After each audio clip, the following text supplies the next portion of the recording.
This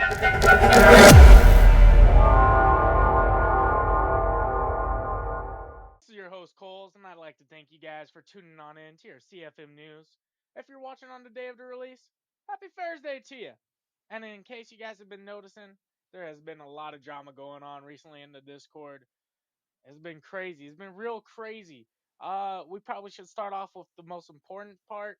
We had a couple of sore losers that didn't like what we were doing here. They didn't want to be part of a good time. They definitely didn't want to be here for a long time. That was going to be the Cowboys and the Dolphins users. I don't really want to give them that much attention. They don't deserve it. So I'm not going to. But I would like to give a huge shout out to our Bills user, aka Drago. If you've seen him in the Discord, he's very active. It's how active I want everyone else to be. The more active you guys are, the better everything's gonna go, right? Better it's gonna go. But anyways, he's the reason that we didn't have to restart the entire league and sim all the way to like week 4 and redo everything. He was able to go in, fix their contracts, and make sure that we would never have to go through any of that again. We changed a lot of the franchise settings to ensure that this won't happen again. So going forward, everything's going to be smooth. And yeah, of course, we lost a couple of users, but remember, if you guys recruit 3 people and they can stay at least 3 sims, right? You guys get plus 3 attributes to anything that isn't a physical to any character you'd like. So make sure you get those invites in, get those recruitments, and get those attribute points onto your players. Because it's the best way to make sure your player gets better, and it's the easiest way. You don't have to do any weekly training. You don't have to play any games. You just got to kind of invite people that play their games. And guess what? The more people that play their games, the better the league's going to be. The better the league is, the more fun you guys are going to have. But going on to the next subject, let's talk about these games that are actually being played. Man, they've been absolutely phenomenal to watch. I don't know if you guys have been tuning in like I have, but man, they have been crazy. Like, if you guys seen the Chiefs versus the Giants game, it was absolutely amazing. The Chiefs were going into the second half down 21-0, and then they were able to come up with the win. Thank God for Patrick Mahomes, man. He absolutely carried the Chiefs to that victory. So seeing that was absolutely amazing. And then if you go ahead and you checked out that Falcons and the Panthers absolutely dominated against the Falcons.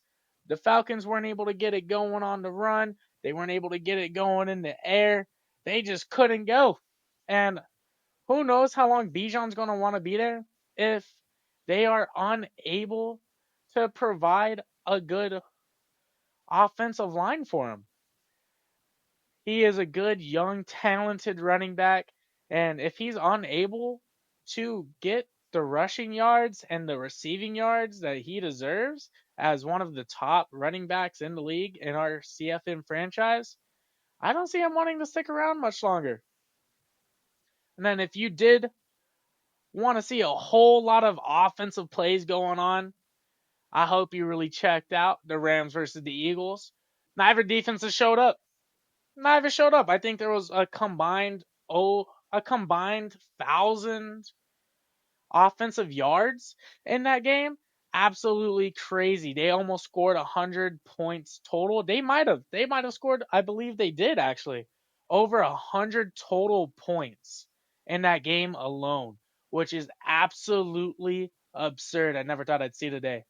But if offense isn't your thing and you really want to see defense, you should have checked out the Texans versus the Jags game. I think it was mostly defenses that scored. But the Texans can really thank their win to Travis Hunter, who couldn't reel in a catch to save his life. The coaching staff isn't very happy over there. Their receivers couldn't catch. And we all know that Trevor Lawrence has negatively been impacting the locker room over there in Jacksonville. I don't know how much longer Trevor's going to stay there,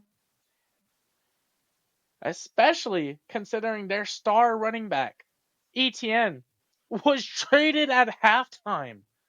Isn't that absolutely crazy? Travis Etienne traded halfway through their game and got benched. Man wasn't there after that. Absolutely crazy that even happened.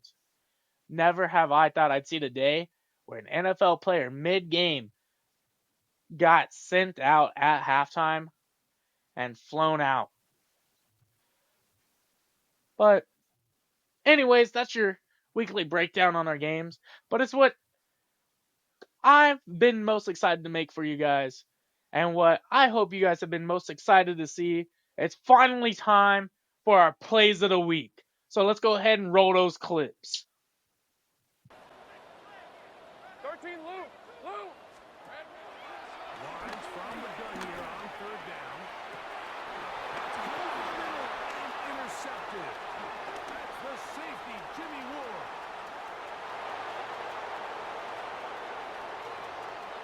Bills. Play action. Now it's Allen. He'll buy some time right. This will be caught downfield. Oh my! Too far up. They're going to look to throw. Oh, Dancing to his shit. left. And he'll go out of bounds.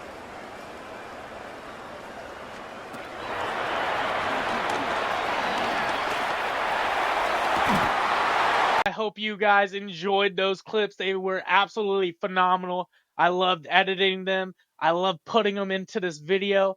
And now it's your guys' time to vote on what play you guys think deserves the play of the week. So go ahead, vote down. There's going to be a link in the description. Go ahead and click on that. You guys are going to be able to vote. There's going to be an hour. There might be a 2-hour limit. Let me see the time right now. I believe there's going to be a 2-hour limit for you guys to get those votes in before we decide who the winner is. And we're only giving this short period of time, only like a 2-hour limit to get these votes in. One, not only it helps us make sure that you guys are staying more active and checking out what's going on, but also it lets us make sure that you guys get your +1 attribute point before you guys play your game. Because I know that the news comes out a little bit later after Sim. Sim happens at midnight. And I'm not doing this until I get off work later into the day, which could be around, 2 p.m. Eastern time for some of you guys. So we want to make sure that you guys are able to get these votes in and hopefully get your +1 attribute before you even play your game. And guys, remember, this is for you guys, so make sure you guys keep on submitting these clips so we can keep making plays of the week. Because this is probably my favorite segment. You guys are going to see my second favorite segment in a couple of weeks here. A couple of Sims, not a couple of weeks. Let me be more honest about that. And that's going to be the CFM Fire 5. Once I get to see a couple of more games played from you guys and I get to see a lot more going on, you guys are going to love the CFM Fire 5 where we get to go ahead and check out who's the top of the top, who's the best defense, who's the best offense, and who do we think is going to make it to the playoffs. But thank you guys for checking in. If you'd like to join our CFM franchise, you can go ahead and click the link below to join our Discord. And if you like this kind of content, make sure to leave a like and subscribe. Make the algorithm like me just a little bit more so we can get more views, get more people in here, get more fans. Because the more people watching these videos every day means that you guys aren't the only ones that are going to be voting on your plays of the week, but the world will be voting on your plays of the week and checking in to see our league and we could be the inspiration to a whole new generation of franchises. But I'd like to appreciate you guys all checking in with your CFM news. This was your host, Culls, and I'll check you guys out there on the field. Catch you next time.